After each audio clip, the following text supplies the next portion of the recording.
প্রিয় শিক্ষার্থীবৃন্দ, genius Galaxy coaching এ স্বাগতম। আমরা আজকে ক্লাস 9-10 এর নতুন যে সিলেবাস 2026 সালের, সে অনুযায়ী অ্যাকাউন্টিং এর চ্যাপ্টার 10 ফাইন্যান্সিয়াল স্টেটমেন্টস, আমরা সেটার এক্সারসাইজ 3 নিয়ে আলোচনা করব। কথা না বাড়িয়ে চলো আমরা আজকে আলোচনায় যাই। পূর্বের ধারাবাহিকতায় আমরা বিস্তারিত কিভাবে সলভ করতে হয় সেটা নিয়ে আলোচনা করব।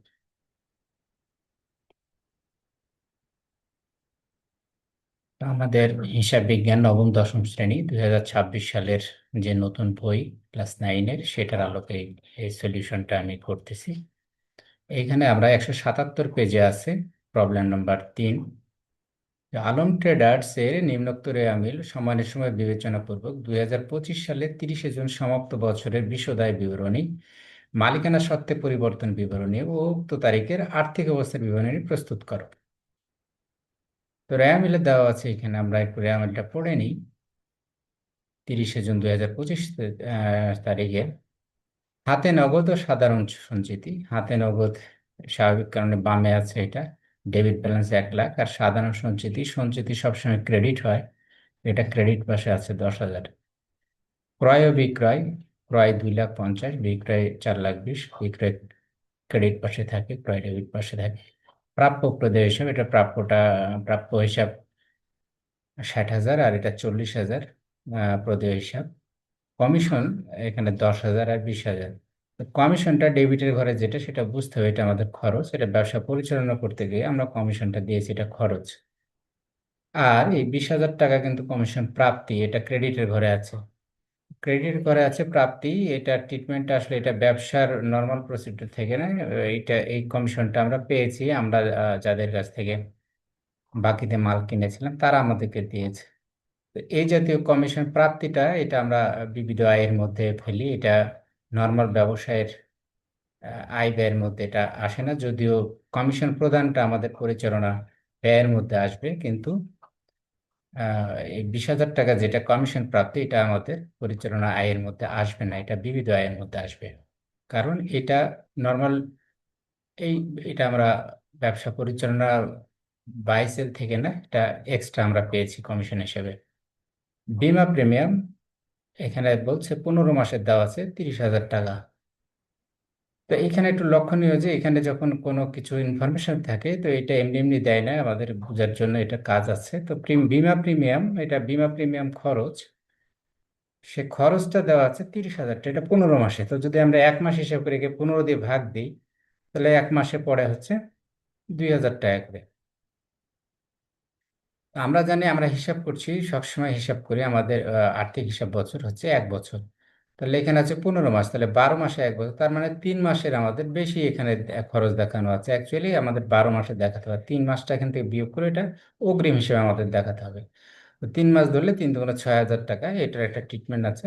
এটা যা সমন্বয় এন্ট্রি, অ্যাকচুয়ালি এটা নিচে না থেকে এখানে উপরে আমাদেরকে বলে দিয়েছে ব্র্যাকেটের মধ্যে, এটা দেখে আমাদেরকে বুঝতে হবে যে আমরা এই 12 মাস এখান থেকে খরচ দেখাবো, আর 3 মাস অ্যাডভান্স হিসাবে আমরা ব্যালেন্স শিটে হচ্ছে অগ্রিম বাবদ আমরা আর্থিক অবস্থা বিবরণের মধ্যে দেখাবো এখান থেকে বাদ দিয়ে। উত্তোলন 25,000, মূলধন 5,30,000, ব্যাংক জমা অতিরিক্ত এখানে 1/1/25 নেওয়া, আমরা 30 জুন 25 হিসাব করছি। তো ব্যাংক জমা অতিরিক্ত বলতে এখানে তোমরা জানো কিনা, এটা ক্রেডিট পাশে আছে, সূত্রে যেটা ঋণ আসলে। অর্থাৎ আমরা এটাকে, এটা ব্যাংক এক প্রকার ঋণ, যারা ব্যবসা ব্যবসা করলে, ব্যাংকের সাথে ভালো লেনদেন করলে, তখন ব্যাংক, এটাকে আমরা ইংরেজিতে ওডি বলি, বাংলাতে হলো জমা অতিরিক্ত। অর্থাৎ আমার যা জমা আছে তার চেয়ে বেশি আমাকে ব্যাংক সাময়িক ঋণ দেয়। তো সেই ঋণটা হচ্ছে 70,000, এখানে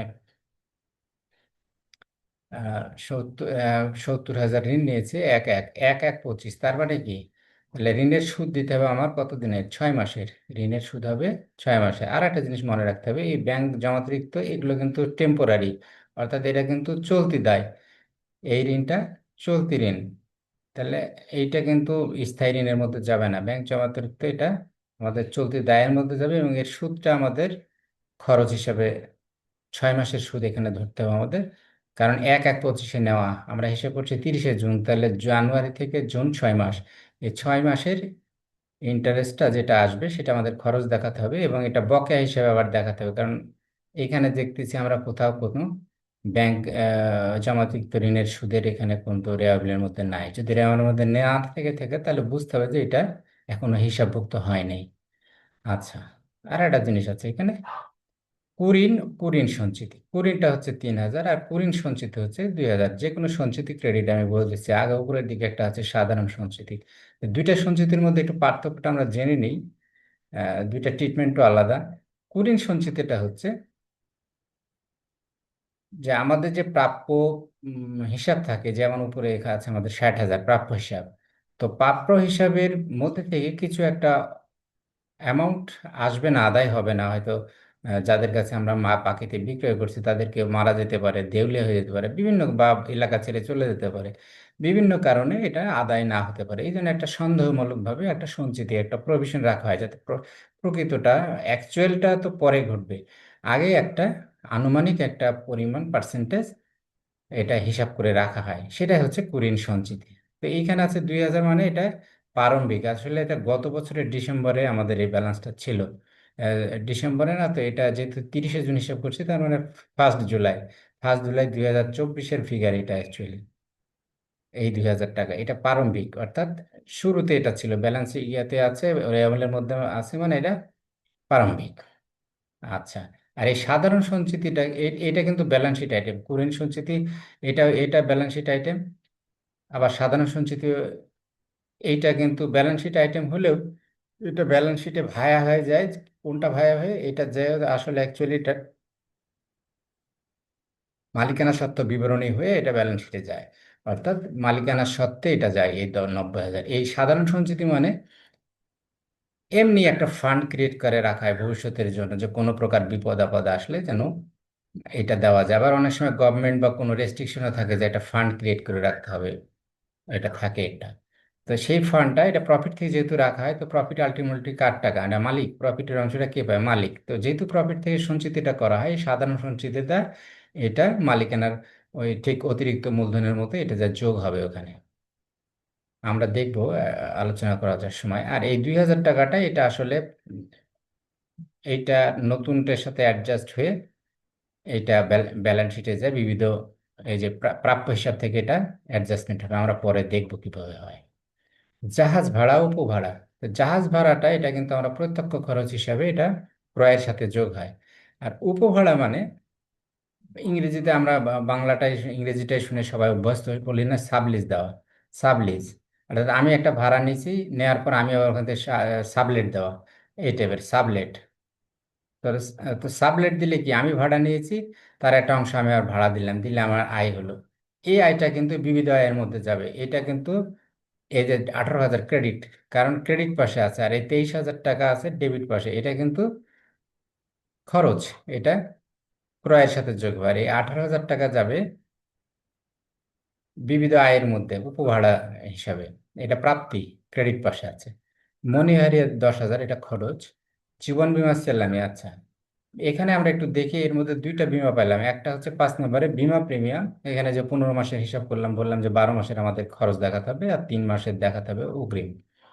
তো এখানে আবার দেখতেছি জীবন বীমা সেলামি। তো দুইটাই কিন্তু ডেবিট পাশে আছে, এখানে আছে 21,000 টাকা। পার্থক্য হলো যে আমরা জানি মালিক সংশ্লিষ্ট বিষয়গুলো যায় হচ্ছে মালিকানা সত্ত্ব বিবরণীতে। তো এটা উত্তোলন যেমন বিয়োগ যায়, ঠিক এই জীবন বীমা সেলামিটা ওখানে বিয়োগ যাবে, কারণ এই জীবন বীমা সেলামি বলতে জীবন বীমা হয় মানুষের জীবনের উপরে। তো এইখানে মালিকের এখানে উল্লেখ না থাকলেও আমরা বুঝে নিতে হবে যে জীবন বীমা সেলামি মানে এটা মালিকের খরচ, ব্যবসা থেকে টাকাটা দেওয়া হয়েছে, কিন্তু আসলে মালিকের জীবন বীমা পলিসি বাবদ। আর এই যে উপরে যে 5 নম্বরে বীমা প্রিমিয়াম, এটা হলো ব্যবসায় বীমা খরচ, অর্থাৎ আগুন টাগুন লেগে গেলে ব্যবসা যদি ক্ষতি হয় ব্যবসা ক্ষতিপূরণ দিবে, এটা জেনারেল ইন্স্যুরেন্স বলে। এটা ব্যবসা খরচ এই 5 নম্বরটা, কাজে আমরা এটা ব্যবসা খরচের মধ্যে দেখাবো। আর এই 11 নম্বরটা জীবন বীমা পলিসি, এই 21,000 টাকা আমরা দেখাবো হলো মালিকানা সত্ত্ব বিবরণীতে। কারণ কি, যে কারণ এটা হচ্ছে মালিক সংশ্লিষ্ট ব্যাপার, উত্তোলনের মতো। এটা উত্তোলন নিলেও যেমন মালিকের মূলধন থেকে বাদ যায়, এটা আমরা বাদ যাবো, কারণ জীবন বীমা পলিসি মালিকের, এটা তার পক্ষে এটা আমরা দিয়েছি, ব্যবসা থেকে দিয়েছি, তাহলে এটা আমরা হিসাব করার সময় এটা মালিকের মূলধন থেকে বাদ দেবো, যে মালিক অলরেডি এটা উত্তোলনের মতো তুলে নিয়েছে। আমরা দেখাবো এটা কিভাবে হয়। আচ্ছা, এখানে 10 মাসের সঞ্চয়পত্র বলছে 2 লাখ টাকা।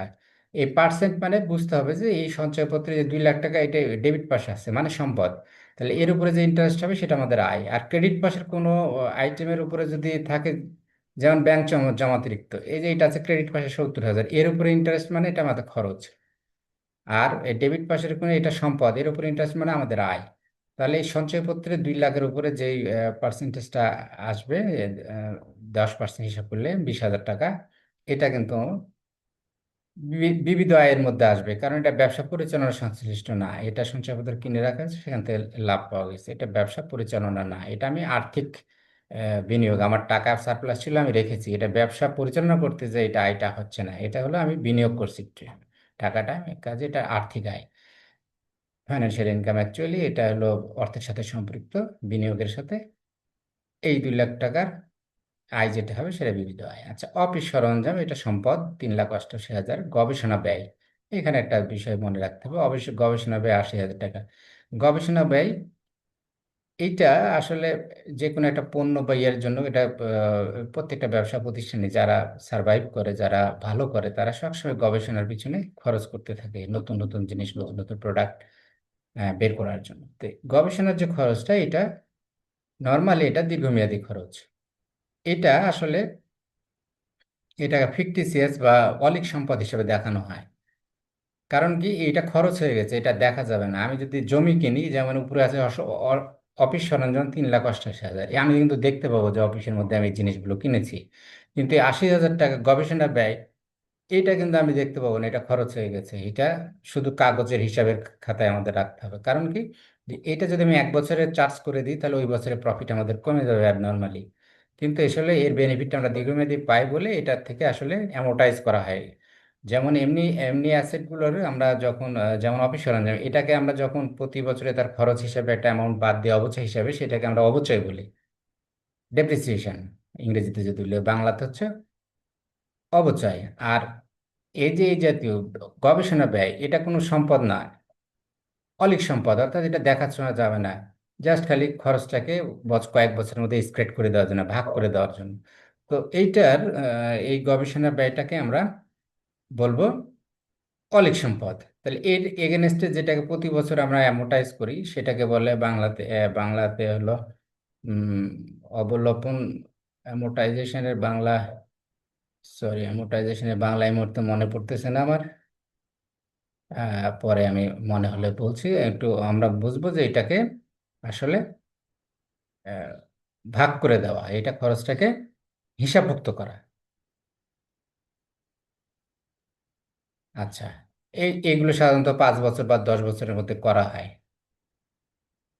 পুঞ্জীবিত অবচয়, পুঞ্জীবিত অবচয় বলতে অবচয় আসলে অবচয় এটা সঞ্চিতি আর কি, সঞ্চিতি। অফিস সরঞ্জামের উপর এই যে সঞ্চিতি ক্রেডিট পাশে থাকে, এটা হলো আসলে সঞ্চিতি। পুঞ্জীবিত অবচয় বলতে এটা সঞ্চিতি, পুঞ্জীবিত সঞ্চিতি সবসময় ক্রেডিট পাশে থাকে। তো এটা হলো আমাদের অর্থ। এটা দেখে বুঝতেছি কি, আমরা যে সম্পদ আছে 80,000 টাকা না কত টাকা, এখানে আমি দেখি অফিস সরঞ্জাম না, 3,88,000।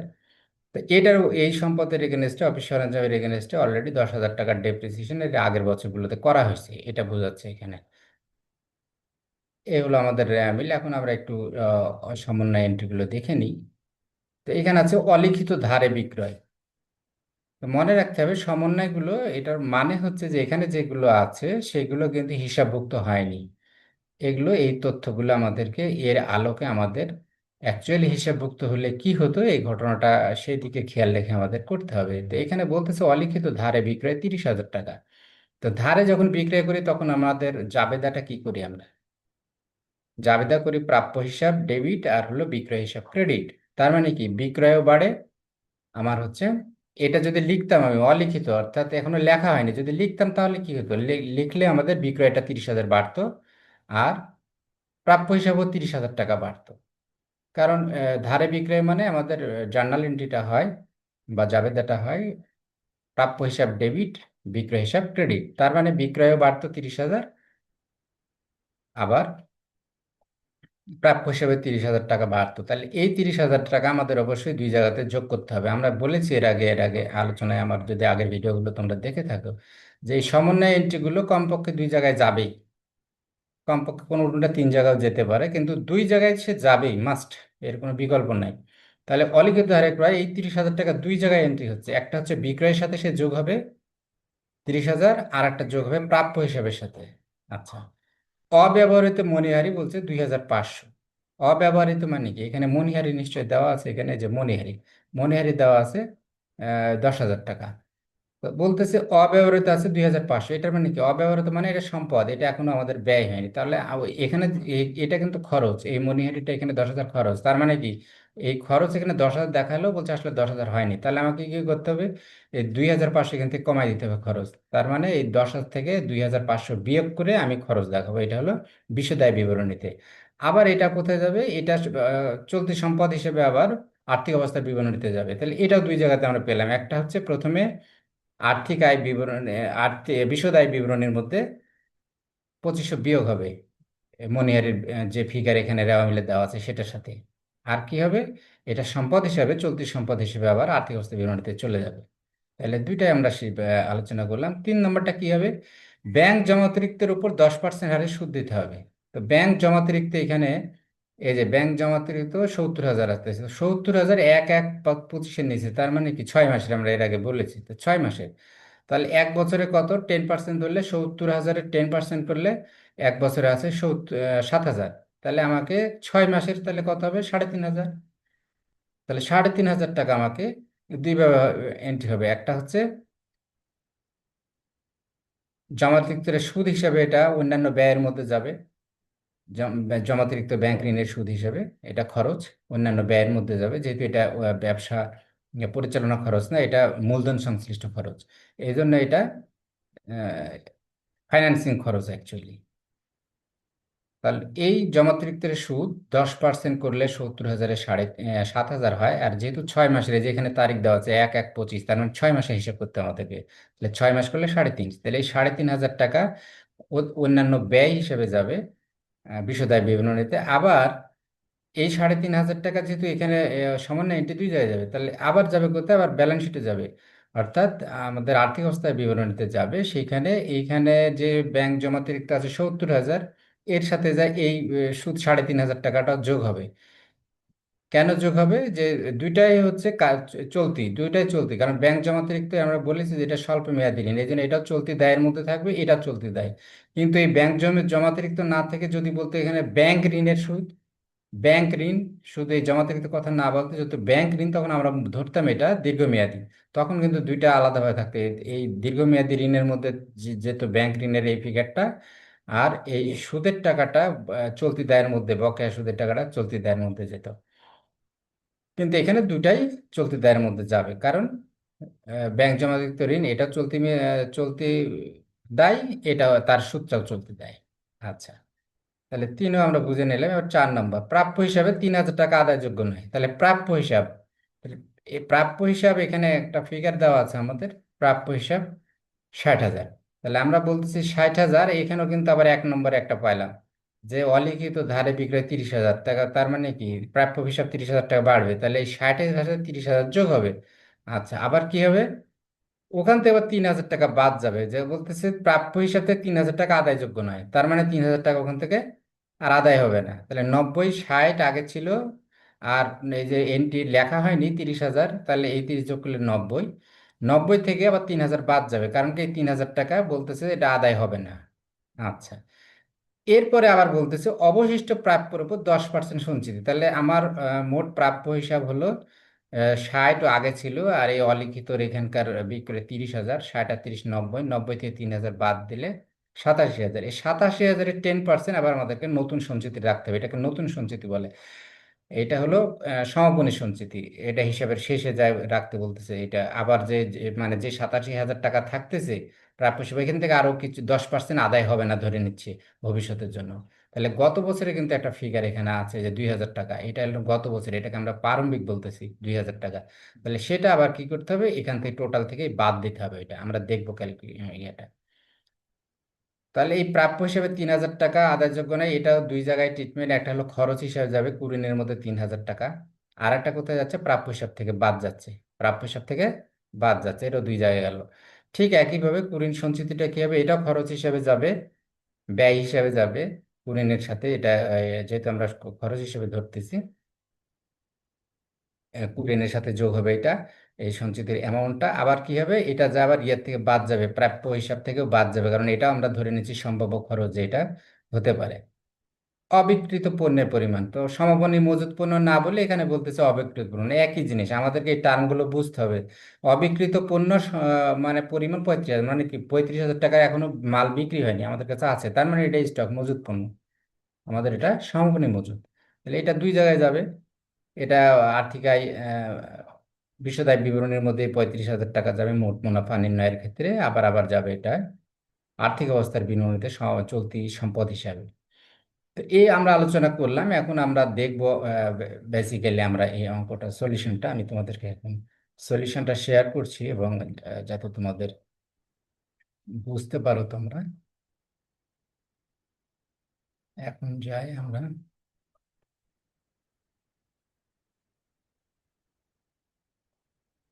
হুম, এখানে যদি দেখি আমরা, তাহলে আমরা এটা এই আলম ট্রেডার্সের বিক্রয়ের পরিমাণ কত ছিল, বিক্রয়ের পরিমাণ ছিল আমরা 4,20,000 টাকা, বিক্রয় পরিমাণ ছিল 4,20,000 টাকা, আর ক্রয় ছিল 2,50,000 টাকা।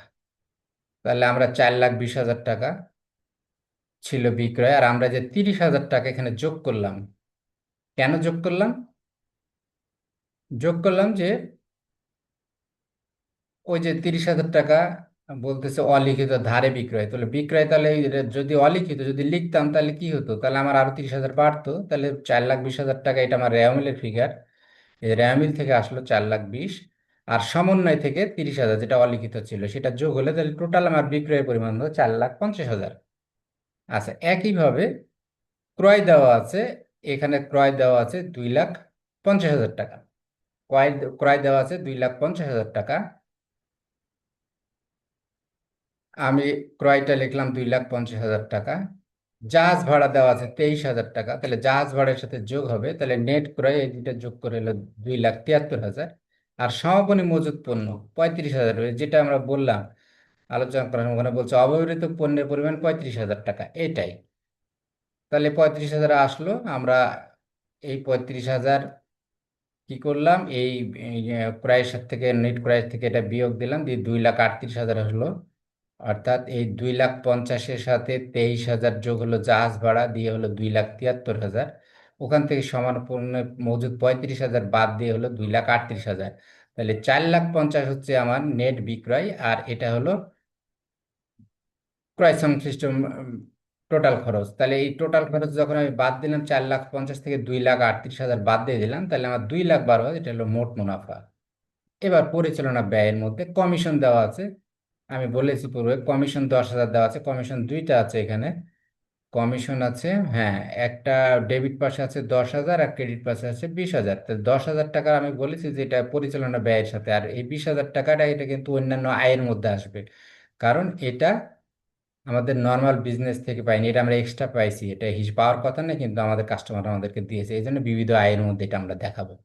আর এই 10,000 টাকা আমরা ব্যবসা পরিচালনা করতে যে আমরা খরচ করছি এটা, তাহলে এই 10,000 টাকা হচ্ছে আমার খরচ, তাহলে এই 10,000 টাকা আমি এখানে দিলাম। কমিশন এবং বিমা প্রিমিয়াম, বিমা প্রিমিয়াম হচ্ছে 30,000 টাকা ছিল 15 মাসের, আমি যেটা এর আগে বলেছি, তার মানে সে 3 মাসের অগ্রিম। তাহলে 3 মাসের অগ্রিমটা আমরা কি করে পেলাম, 30,000-কে আমরা 15 দিয়ে ভাগ দিলাম, দিয়ে 3 দিয়ে গুণ দিলাম, দিলে আসলো 6,000 টাকা। অর্থাৎ 3 মাসে, 15 মাসে 30,000 হলে 1 মাসে হয় 2,000 করে, তাহলে 3 মাসে 6,000, তার মানে 6,000 টাকা আমি বাদ দিলাম, এটা অগ্রিম। কারণ 15 মাস না, আমি হিসাব করছি 12 মাসের, আমাদের হিসাব বছর 12 মাসে, তাহলে 15 মাস বা 30,000 দিয়েছি, তার মানে বুঝতে হবে যে আমার 6,000 টাকা অগ্রিম দেওয়া আছে, তাহলে 24,000 টাকা খরচ দেখাই দিলাম আমি, আমার 6,000 টাকা অগ্রিম থাকলো। মণিহারি দেওয়া আছে 10,000। আচ্ছা, এরপরে বলা ছিল ওখানে 2,500 টাকা অব্যবহৃত আছে, অর্থাৎ 10,000 টাকা খরচ দেখানো যাবে না, আমাদের 10,000 টাকা আমরা খরচ দেখাই ফেলছি, কিন্তু অ্যাকচুয়ালি বয়সের শেষে যা দেখালো 2,500 টাকা আমাদের হাতে আছে, তাহলে এই 2,500 কি করবো, আমি এখান থেকে বাদ দিয়ে 7,500 টাকা আমি খরচ দেখালাম। আচ্ছা, এবার দেখো কুরিন 3,000, এই 3,000 টাকা কিন্তু রেওয়া মিলে আছে, এই যে রেওয়া মিলের মধ্যে কুরিন ও কুরিন সঞ্চিতি দুইটা পাশাপাশি আছে, দেখো একটা 3,000, একটা 2,000, 2,000 টাকা হলো সঞ্চিতি, প্রারম্ভিক সঞ্চিতি, এটা ক্রেডিট পাশে, আর ডেবিট পাশে 3,000। রেওয়া মিলেরটা কিন্তু মনে করতে হবে এটা অলরেডি হিসাবভুক্ত হয়েছে, কাজে এই কুরিনটা, এই 3,000 টাকা, এটা রেওয়া মিলের ফিগার, যোগ নতুন কুরিন অবলম্বন। এই যে নতুন কুরিন, কিন্তু এই যে 4 নম্বরে আবার বলছে প্রাপ্য হিসাবে 3,000 টাকা আদায়যোগ্য নাই, এটা মনে রাখতে হবে। এখানে হয়তো কোইন্সিডেন্টিয়ালি এরা দুই জায়গায় 3,000 করছে। কুরিন এখানে 8 নম্বরে দেখো, ওখানে কুরিন 3,000 আছে, আবার এখানেও বললো 3,000। অ্যাকচুয়ালি দুইটা দুইটা, এই 3,000 ওই 3,000 সাথে কোনো কিন্তু সম্পৃক্ত নাই। এখানে এই 4 নম্বরে এখানে 4,000, 5,000, 6,000 যাই হোক, এটা নতুন ফিগার, এটা নতুন সঞ্চিতি, আর এটা অলরেডি নতুন কুরিন। আর এটা ওই 3,000 টাকা যেটা রেওয়া মিলে আছে, এটা বুঝতে হবে অলরেডি হিসাবভুক্ত হয়েছে, এটা এই কুরিনটা অলরেডি হিসাবভুক্ত। আর এই যে সমন্বয়ের মানে এটা হিসাবভুক্ত হয়নি, তাহলে আমার 3,000 টাকা নতুন করে আবার যোগ করতে হবে। তাহলে কুরিন আগের এটা রেওয়া মিলের ফিগার 3,000, আর নতুন কুরিন অবলম্বন করলাম 3,000, তাহলে 3, 3, 6। এর সাথে আবার যোগ হবে হচ্ছে, এর সাথে যোগ হবে সঞ্চিতি, সমাপনী কুরিন সঞ্চিতি। সেটা কিভাবে বের করব আমরা? তাহলে একদম সোজা দেখো, এখানে ডান পাশে আমি অবশ্য এখানে ক্যালকুলেশন আমি দেখিয়ে দিয়েছি, যে এখানে এখানে ডিটেলসটা দেখানো আছে। আমি তারপরে এখানে এটার দরকার পড়বে না, এখানে আমি বলে দিচ্ছি। তো এটা কিভাবে করছি আমরা? 60,000 টাকা রেওয়া মিলে আছে, 60,000 টাকা রেওয়া মিলে আছে আমাদের হচ্ছে প্রাপ্য, প্রাপ্য হিসাব 60,000। আর 30,000 টাকায় ওই যে অলিখিত বিক্রয় যেটা, তাহলে 60,000, 30, 90,000 টাকা হলো। ওখান থেকে 3,000 টাকা, এই যে নতুন অবলম্বন যে 3,000 টাকা করলাম আমরা নতুন, এই যে উপরে নতুন, তাহলে ওই 3,000 টাকা বাদ দেব। দিলে পরে আমার হচ্ছে অ্যাকচুয়ালি হচ্ছে প্রাপ্য হিসাব, কারণ 60,000 আগের ছিল প্রাপ্য, ওর সাথে 30,000 ধারে বিক্রয় যোগ হলে 90, আর 3,000 টাকা এখান থেকে পাওয়া যাবে না, বুঝাই গেছে, মানে এটা অবলোকন করতে হবে। তাহলে 3,000 বাদ দিলাম, দিলে থাকলো 87,000। এই 87,000-এর 10% আসলে, 87,000-এর 10%, 10% মানে 10/100, 10% মানে 10/100। এটা ক্যালকুলেশন করলে আমার এই 8,700 টাকা চলে আসলো। তাহলে টোটাল যোগ করলে কত হলো? এই 3, 3, 6 আর 8,700, 14,700। এটার থেকে আমরা বাদ দিব প্রারম্ভিক কুরিন, যেটা প্রারম্ভিক কুরিন সঞ্চিতি কত আছে? 2,000 টাকা আছে, রেমলেট ক্রেডিট পাশে আছে সঞ্চিতি। এটা অনেক বইয়ে অনেকভাবে হয়তো গাইডেড অনেকভাবে আছে, আমার মনে হয় যে আমি যেটা দেখাই দিচ্ছি এটা সবচেয়ে ইজি পদ্ধতি। অর্থাৎ কুরিনটা যেটা রেওয়া মিলিটা আমি নিলাম, নতুন কুরিন অবলম্বন করতে হবে 3,000 আমি নিলাম। তারপরে আমার সমাপনী সঞ্চিতি হিসাব করতে বলতেছে 10% হয়। এই যে আমাদের সমাপনীর মধ্যে বলা আছে যে প্রাপ্য হিসাবে 3,000 টাকা আদায়যোগ্য নয়, অবশিষ্ট প্রাপ্য হিসাবে 10% কুরিন সঞ্চিতি রাখতে হবে। তাহলে আমার টোটাল প্রাপ্য হিসাব কত? রেওয়া মিলে ছিল 60, আর ওই যে 30,000 টাকা ধারে বিক্রয় করা আছে, হিসাবভুক্ত হয়নি, তাহলে 60 আর 30, 90। তাহলে 90 থেকে আমার 3,000 বাদ দিলে তাহলে অবশিষ্ট টাকা হলো, তাহলে অবশিষ্ট প্রাপ্যের উপর 10% করলে 8,700, 87,000-এ 8,700 এখানে আসে।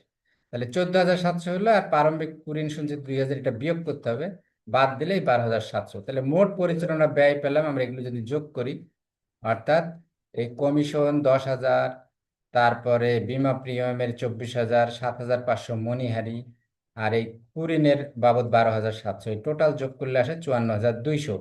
আর এই মোট মুনাফা, মোট মুনাফায় তো আমরা এখানে বের করলাম, এই মোট মুনাফা থেকে এটা বিয়োগ করলে আসে পরিচালনা মুনাফা। মোট মুনাফা থেকে পরিচালনা ব্যয় বাদ দিলে মোট পরিচালনা মুনাফা। এবার অন্যান্য আয়।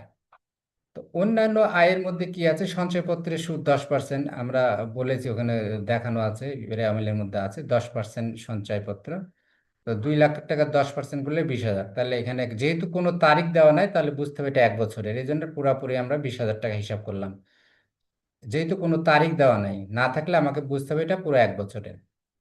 কমিশন প্রাপ্তি, কমিশন প্রাপ্তি হলো 20,000 টাকা, এটা কমিশন কিন্তু প্রাপ্তি, এটা কমিশন প্রাপ্তি, আমরা এখানে লিখে দিতে পারি কমিশন প্রাপ্তি।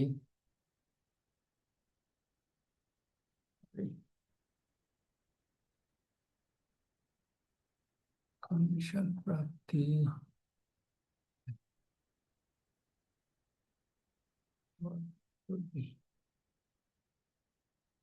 আচ্ছা কেন জানি, আচ্ছা এখন টাইপ করা যাচ্ছে না, পরে দেখতেছি আমি। কমিশন প্রাপ্তি হচ্ছে 20,000, কমিশন প্রাপ্তি 20, এটা হলো কমিশন, এটা ক্রেডিট পাশের ফিগার। এখানে যে আমাদের রেওয়া মধ্যে ছিল একটা ডেবিট পাশে ছিল কমিশন, কত ছিল কমিশন? কমিশন, হ্যাঁ, ডেবিট পাশে ছিল 10,000, ক্রেডিট পাশে ছিল 20,000। তাহলে এই এই 20,000 টাকাটাই এখানে আসলো, ক্রেডিট পাশেরটা, ক্রেডিট পাশেরটা আয়, এই 20,000 আসলো। আর উপভাড়া, পড়া ওখানে দেওয়া আছে 18,000। এগুলো হচ্ছে অন্যান্য আয়ের মধ্যে, টোটাল অন্যান্য আয় হলো 58,000। এবার অন্যান্য ব্যয়ের মধ্যে ব্যাংক জমাতিরিক্ত সুদ, এই যে 70,000-এর 10% এক বছরে হয়, তাহলে 7,000, আর 2 দিয়ে ভাগ দিলে 6 মাসে, 6 মাসে 3,500, এই 3,500 আসলো। তাহলে এই 2,15,000 থেকে এটা বিয়োগ করলে 3,000, 2,15,000, 3,000, 2,12,300, এটা হলো নেট মুনাফা। এটা হলো আমাদের নেট মুনাফা। এই যে এখানে আমার এখানে আমি ডিটেলস যেটা বলছিলাম, যে ক্যালকুলেশনটা দেখেছি, প্রাপ্য হিসাব ছিল রেওয়া মিলে 60,000, অলিখিত ধারে বিক্রয় 30,000, তাহলে 90,000। আর নতুন সমন্বয়ের মধ্যে বলা ছিল 3,000 টাকার কুঋণ অবলম্বন, তাহলে এই 3,000 বাদ দিলে থাকে 87,000, এটা নিট প্রাপ্য হিসাব। এর উপরে 10%, এর উপরে 10%, 87,000-এর 10% করলে 8,700। আর কুঋণ রেওয়া মিলে ছিল 3,000, কুঋণ সমন্বয় এন্ট্রির মধ্যে 3,000, নতুন অবলম্বন এই 14,700। আর প্রারম্ভিক কুরিন সঞ্চিতি, এটাও এর মধ্যে ছিল 2,000, এটা বাদ করলে বিয়োগ করলে হয় 12,700। আচ্ছা, এখন আমরা তাহলে এই আমাদের আশা করি যে তোমরা ইনকাম স্টেটমেন্টটা, বিশদ আয় বিবরণীটা বুঝেছো। এখন আমরা ইয়েতে যাই, ইকুইটির মধ্যে। তো ইকুইটির মধ্যে প্রারম্ভিক মূলধন, এটা রেওয়া মিলে দেওয়া আছে, দেখো তোমরা 5,30,000 টাকা। এর সাথে নিট মুনাফা, এই যে আমাদের ইনকাম স্টেটমেন্ট থেকে আসলো, বিশদ আয় বিবরণী থেকে, এই যে 2,12,300, 2,12,300 নেট মুনাফা যোগ করলে হয় 7,42,300। আচ্ছা, উত্তোলন দেখো রেওয়া মিলের মধ্যে দেওয়া আছে 25,000, একটা জীবন জীবন বীমা পলিসি, এটা সেম উত্তোলনের মতো বাদ যাবে, আমি এর আগে বলেছি। তাহলে 25 আর 21 যোগ করে 46, আমরা একবারে বাদ দিয়ে দিলাম। 2,742 থেকে 46,000 বাদ দিলে 7,42,300 থেকে এই 6,96,300 থাকলো। এর সাথে যোগ হবে সাধারণ সঞ্চিতি 90,000। কেন যোগ করলাম বলেছি, যে সাধারণ সঞ্চিতিটা রাখা হয় প্রফিটের একটা অংশ কেটে কেটে, তো প্রফিটের থেকে যদি না কাটতাম তাহলে এই টাকাটা কে পেতো? মালিকরা পেতো। এই জন্য এটা মালিকানা সত্ত্ব বিবরণী, ওদের ব্যালেন্সটা বেড়ে যাবে, এই জন্য সাধারণ সঞ্চিতিটা যোগ করতে হয়। তাহলে এখানে আমরা যোগ করলাম, করে 7,86,300, এটা হলো মালিকানা সত্ত্ব। তাহলে এবার আমরা যাই আর্থিক অবস্থার বিবরণী। তো আর্থিক অবস্থার বিবরণীতে এগুলো তো লেখার কিছু নাই, তারিখ টারিখ তো উপরে লিখছি আমরা। তাহলে অফিস সরঞ্জাম দেওয়া ছিল 3,88,000 টাকা, এবং রেওয়া মিলের মধ্যে দেওয়া ছিল আহ, পুঞ্জীবিত অফিস সরঞ্জাম 10,000 টাকা। কিন্তু মজার ব্যাপার হলে বাস্তব ক্ষেত্রে কিন্তু এর সাথে আবার নতুন বছরের সবসময় একটা অবচয় থাকে, কিন্তু এখানে দেয়নি যে তোমাদের অঙ্কের জন্য যদি এত, কারণ এখানে একটু ব্যতিক্রম ধর্মী সব সমন্বয় দেওয়া আছে, যদি আরো এন্ট্রি দেয় তাহলে এটা অনেক বড় হয়ে যাবে। কিন্তু বাস্তব জগতে এই পুঞ্জীবিত আয় আছে মানে বুঝতে হবে যে এই বছরেরটাও আমাকে নতুন করে আর একটা অবচয় ধরতে হবে, কিন্তু এখানে যেহেতু সমন্বয়ের মধ্যে এন্ট্রি নাই, আমরা আর ধরতেছি না বা ধরার সুযোগ নাই, কিন্তু বাস্তবে এটা থাকে। তো যে অর্থাৎ অফিস সরঞ্জামের ফিগারের সাথে যদি নতুন বছরে আমরা সঞ্চিতি ইয়ে করতাম, সেই সঞ্চিতিটা আর এই যেটা পুঞ্জীবিত, এই দুইটা একসাথে যোগ করে উপরটার থেকে বাদ দিতাম। কিন্তু এখানে যেহেতু শুধু সঞ্চিতিটা দেওয়া আছে পুঞ্জীবিত, নতুন বছরের আর হিসাব দেওয়া নাই, আমরা রেওয়া মিলের ফিগারটা শুধু বাদ দিয়ে দিলাম, বিয়োগ করলাম, করে এখানে দেখালাম। আচ্ছা, দীর্ঘমেয়াদী বিনিয়োগের মধ্যে কি আছে আমাদের? দীর্ঘমেয়াদী বিনিয়োগের মধ্যে আছে 10% সঞ্চয়পত্র, এটা আমাদের সম্পদ, যেহেতু ডেবিট পাশে আছে ওইখানে, এবং এর এর যে আয়টা সেটা আমরা সঞ্চয়পত্রের আয়টা বিবিধ আয়ের মধ্যে দেখেছি 20,000 টাকা। তাহলে মোট স্থায়ী সম্পদ কত হলো? 3,78,000-এর সাথে 2,00,000 যোগ করলে এই চলে আসলো 5,78,000 টাকা। এটা হলো আমাদের মোট স্থায়ী সম্পদ। আচ্ছা, এখানে গবেষণা ব্যয় অলিক সম্পদ, আমি বলেছি এর আগে যে এই যে 80,000 টাকা এখানে সরাসরি চলে আসলো, যেহেতু এখানে সমন্বয় এন্ট্রির মধ্যে কিন্তু বলা নাই। যদি নর্মালি থাকে, কিন্তু নর্মালি এটা হিসাবে যখন এখানে যেমন নর্মালি থাকে, এই যে অফিস সরঞ্জামের সাথে নতুন অবচয়, এটা এখানে নাই, সমন্বয়ের মধ্যে নাই বলে আমরা করলাম না। এখানেও তাই, এই গবেষণা ব্যয় এটাও সাধারণত একটা সময়ের মধ্যে 5 বছর বা 10 বছরের মধ্যে এটাকে অ্যামোর্টাইজ করতে হয়। তখন 1 বছর আমরা ভাগ দিয়ে, 10 বছরের বললে তখন 10 বছর এটাকে ভাগ দিয়ে তখন আমরা অ্যামোর্টাইজ করতাম, ওইটাকে তখন আমরা খরচ দেখাতাম, আর এখানে এসে বিয়োগ করতাম, করে দেখাতাম। কিন্তু যেহেতু এখানে কিছু বলা নেই, আমরা সরাসরি রেওয়া মিলের ফিগারটা এখানে দিয়ে দিলাম আনটাচ হিসাবে, যেহেতু এর সাথে কোনো সমন্বয় এন্ট্রি নাই, কোনো কিছু বলা নাই, কাজে আমি এটা হুবহু যা ছিল জাস্ট শুধু ব্যালেন্স শিটে নিয়ে এসে বসাই দিলাম মালিক সম্পদ হিসাবে। এবার চলতি সম্পদ, হাতে নগদ আছে 1,00,000, প্রাপ্য হিসাবে, যে প্রাপ্য হিসাবটা এখানে আবার আমরা দেখাচ্ছি ভাগ করে, 60,000 রেয়ামিলে ফিগার যোগ অলিখিত ধারে বিক্রয় 30,000, তাহলে 90,000। আর কুরিন, আর কুরিন সঞ্চিতি, তাহলে কুরিন কত ছিল? নতুন কুরিন 3,000 টাকা ধরেছি। এখন তোমরা বলতে পারো এখানে আমি 3,000 ধরলাম কেন? এই 3,000টা কিন্তু যেটা নতুন সমন্বয়ের এন্ট্রি, আমরা বলেছি সমন্বয়ের এন্ট্রিগুলো দুইবার যায়। তো সমন্বয়ের মধ্যে দুইটা জিনিস ছিল, একটা নতুন অবলম্বন করছে 3,000, আর বলছে নতুন সঞ্চিতি ধরতে হবে 8,700, মানে 10%। তাহলে ওই যে 90-এর উপরে 3,000 বাদ দিলে 87,000, 87,000-এর 10% 8,700, এই জন্য 11,700 এখানে হলো। অর্থাৎ এখন বলবো যে পুরাতনটা তাহলে কি হলো? পুরাতনটা আমরা তো অলরেডি ওইটা ইয়ার সাথে অ্যাডজাস্ট করছি, বিশদ আয় বিবরণের মধ্যে। এটার এখানে আসবে না, কারণ আমার পুরাতনটা ক্লোজ করে দিয়ে নতুনটা আগের যেটা ছিল প্রারম্ভিক ওটা ক্লোজ করে দিয়েছি, দিয়ে নতুনটা আমার থাকবে, নতুনটা থাকবে 8,700, 10%। তাহলে এই জন্য 3,000 নতুন খরচ দেখালাম, আর 8,700 নতুন অবচয় ধরলাম, এই দুইটা ফিগার যোগ করে 11,700 আসলো। তাহলে এইগুলো সব যোগ করলাম, করে নেট এখানে চলে আসলো এগুলো। নেট প্রাপ্য হিসাব তাহলে কত হলো? এই 60,000, 30, 90, 90 থেকে 11,700 বাদ দিলাম আমরা, যেহেতু কুরিন এবং কুরিন সঞ্চিতি বাদ দিয়ে 8,300 দেখালাম। বিমা প্রিমিয়াম অগ্রিম ওখানে 15 মাসের দেওয়া ছিল, তাহলে 3 মাসের অগ্রিম দেওয়া ছিল 6,000 টাকা, যেটা আমরা ওখানে বিয়োগ করছি, সেই 6,000 টাকা এখানে আসলো। অব্যবহৃত মনিহারি এর আগে বলেছি, এটা আমরা ওখানে বিয়োগ করলাম ইয়ার হিসাবে বিশদ আয় বিবরণীতে। যেহেতু অব্যবহৃত মানে এটা সম্পদ, চলতি সম্পদের মধ্যে, এটা চলে আসলো 2,500। সঞ্চয়পত্রের বকেয়া সুদ, এটাও চলতি সম্পদ, 20,000 টাকা, 2,00,000-এর 10%, 20,000 টাকা। সমাপনী মজুত পণ্য, ওই যে যেগুলো পণ্য এখনো আছে, এই যে আমাদের সমন্বয়ের মধ্যে যে কথাটা বলা আছে, অবিকৃত পণ্য, তার মানে সমাপনী পণ্য মজুত। তাহলে এটা 35,000 টাকা, এখানে আবার আমাদের চলতি সম্পদ, এগুলো সব এই টোটাল এগুলো যোগ করে চলে আসলো 2,41,800। এটা হলো আমাদের মোট চলতি সম্পদ। তাহলে মোট সম্পদ কত? তাহলে মোট চলতি সম্পদ প্লাস অলিক সম্পদ প্লাস মোট স্থায়ী সম্পদ, এই টোটাল যোগ করে আমাদের আসলো মোট সম্পদ 8,99,800। এবার মালিকানা সত্ত্ব, এই যে ইয়ার থেকে পেলাম আমরা, এই যে এখান থেকে আসলাম মালিকানা সত্ত্বর, সমাপনী মালিকানা সত্ত্ব 7,86,300, এটা এখানে চলে আসলো 7,86,300। চলতি দায়ের মধ্যে প্রদেয় হিসাব ওখানে আছে, ওটার সাথে কোনো এন্ট্রি নাই, কিছু নাই, 40,000 টাকা, এটা রেয়া মিল থেকে নিয়ে আসলাম। বকেয়া ব্যাংক ঋণ, জমাতিরিক্ত ঋণ 70,000, এটা ব্যালেন্স শিটের ফিগার। যেহেতু আমরা এর আগে বললাম যে জমাতিরিক্ত ঋণ এটা চলতি দায়, এই জন্য 70,000 টাকা চলতি দায়ের মধ্যে আসলো। আর ওর সাথে ওর বকেয়া সুদ 3,500, আমরা হিসাব করেছি এর 10%, 70-এর 10% 7,000 হয়। 7,000-এর 6 মাস, লোনটা নেওয়া ছিল 1 জানুয়ারি, তাহলে 6 মাস 30,000, 6 মাসে 3,500 টাকা, যেটা আমরা এই যে এখানে দেখাইছি আমরা ইনকাম স্টেটমেন্টের মধ্যে, এই যে 3,500 টাকা অন্যান্য ব্যয়ের মধ্যে জমাতিরিক্ত সুদ, সেটা। অর্থাৎ সমন্বয় এন্ট্রি মনে রাখবো যে সবসময় দুই জায়গায় যাবে। তাহলে এখানে চলে আসলো 3,500 টাকা, আসার পর মোট চলতি দায় এই তিনটা যোগ করে দাঁড়ালো 1,13,500। আর এই মালিকানা সত্ত্বের সাথে এটা যোগ করলে 8,99,800, এই যে আমাদের অঙ্কটা মিলে গেল। সবসময় ব্যালেন্স শিটের মোট সম্পদের সাথে মোট মালিকানা সত্ত্ব ও দায় মিলে যাবে, তাহলে মিলে গেল।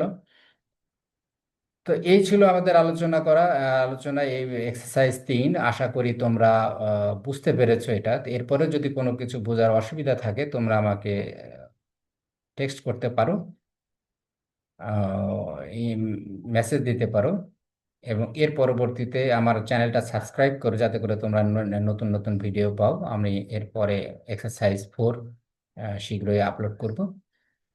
Thank you very much for watching my channel, এবং তোমাদের বন্ধু বান্ধবের মধ্যে শেয়ার করবা, যাতে করে আমার চ্যানেলটা সবাই উপকৃত হয়, সবাই জানতে পারে। এবং যদি তোমাদের উপকারে আসে, ভালো লাগে, আমাকে ফিডব্যাক দিবা। Thank you very much. আবার দেখা হবে। আল্লাহ হাফেজ।